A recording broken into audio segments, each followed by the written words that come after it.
आज का युवा एक अजीब द्वंद्व में जी रहा है। कॉलेज, करियर, प्रतियोगिता, रैंक में, भविष्य में, हर तरफ दबाव ही दबाव। हर दिन किसी न किसी से आगे निकलने की होड़। हर पल यह डर कि अगर पीछे रह गए तो जीवन बेकार हो जाएगा। ऐसे माहौल में जब कोई व्यक्ति आध्यात्मिक वीडियो सुनता है, प्रवचन सुनता है या किसी संस्था के कार्य से जुड़ता है तो उसे एक अलग ही अनुभव होती है। उसे शांति, ठहराव मिलता है। यही से मन में सवाल उठता है, अगर मैं इस शांति के लिए कॉलेज, प्रतियोगिता, दबाव से दूर चला जाऊं, तो क्या यह पलायन कहलाएगा? यह प्रश्न बहुत ईमानदार है। बहुत के मन में यह प्रश्न उठता होगा। इसी प्रश्न में हमें आध्यात्म और संसार दोनों को गहराई से समझने का मौका मिलता है। हम अक्सर अपने मन में दो अलग अलग दुनिया बना लेते हैं।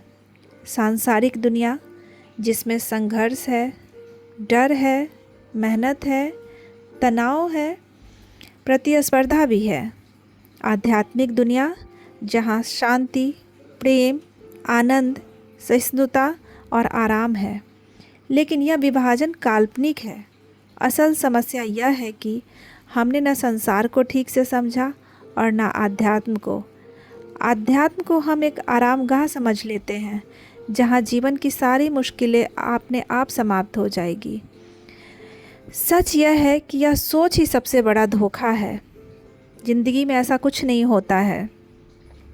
जीवन में संघर्ष स्थान बदलने से नहीं मिटता। कॉलेज छोड़ देने से संघर्ष खत्म नहीं हो जाता। नौकरी छोड़ देने से डर खत्म नहीं होता। संसार से दूर जाने से मन शांत नहीं हो जाता, क्योंकि संघर्ष बाहर नहीं है, संघर्ष हमारे भीतर है। अगर भीतर की लालसा है, डर है, तुलना है, अहंकार है, तो आप जंगल में भी चले जाएंगे तो तनाव में रहेंगे और आश्रम में भी रहेंगे तो बेचैन रहेंगे। इसलिए यह सोचना है कि दुनिया छोड़ दूंगा तो संघर्ष नहीं रहेगा, यह सिर्फ एक भ्रम है और कुछ नहीं। असली फ़र्क को समझिए। संघर्ष दूसरों के खिलाफ होता है। संसार में प्रतिस्पर्धा दूसरों से आगे निकलने की होती है। जीत का मतलब पैसा, पद, नाम, प्रतिष्ठा होता है। यह लड़ाई आपको कठिन लगती है, लेकिन इसमें बहुत छूट मिलते हैं। आप कमज़ोर होकर भी सफल दिख सकते हैं। आपको अपने आसपास ऐसे लोग दिखेंगे जिनमें आपको कोई गुण नहीं दिखाई देगा, लेकिन वो एक बहुत ऊंचे पद पे बैठे होंगे। लेकिन आध्यात्म में ऐसा कुछ नहीं होता है। संघर्ष खुद के खिलाफ होता है। प्रतिस्पर्धा अपनी ही कमजोरियों से होती है। जीत का मतलब होता है अहंकार का अंत, डर से मुक्ति, सत्य से जीना। यहाँ कोई छूट नहीं मिलती है। जो जैसा होता है वैसा ही दिखता है। यह बहुत कठोर सत्य है।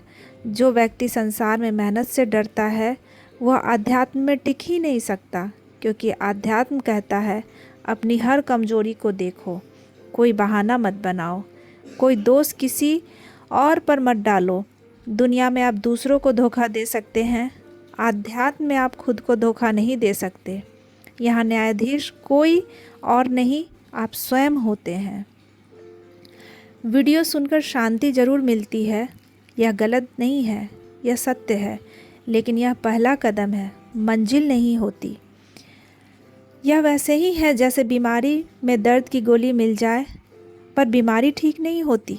असली आध्यात्म कहता है सिर्फ सुकून नहीं चाहिए, जीवन में क्रांति चाहिए। और क्रांति आराम से नहीं आती, टकराव से आती है, भीतर की लड़ाई से आती है। कभी जीत, कभी हार दिखावे से चल जाती है। भीतर की लड़ाई 24 घंटे चलती है। एक एक पल भी ढीला नहीं छोड़ सकते। ईमानदारी की मांग करती है। दूसरों को साबित करना आसान है, खुद को साबित करना सबसे कठिन है। इसलिए असली आध्यात्म से लोग डरते हैं, तभी नकली आध्यात्म की ओर भागते हैं, जो आप आज के समय में अपने आसपास देख रहे हैं। कॉलेज छोड़कर आध्यात्म में जाना अगर डर से किया जाए तो पलायन है, लेकिन कॉलेज में रहते हुए भीतर काम शुरू किया जाए तो वह सच्चा अध्यात्म है। जब भीतर की लड़ाई जीत ली जाती है तो बाहर की प्रतिस्पर्धा छोटी लगने लगती है। डर कमज़ोर पड़ जाता है, जीवन सरल हो जाता है। अध्यात्म शांति नहीं देता, ताकत देता है। आराम नहीं देता, सत्य देता है। भाग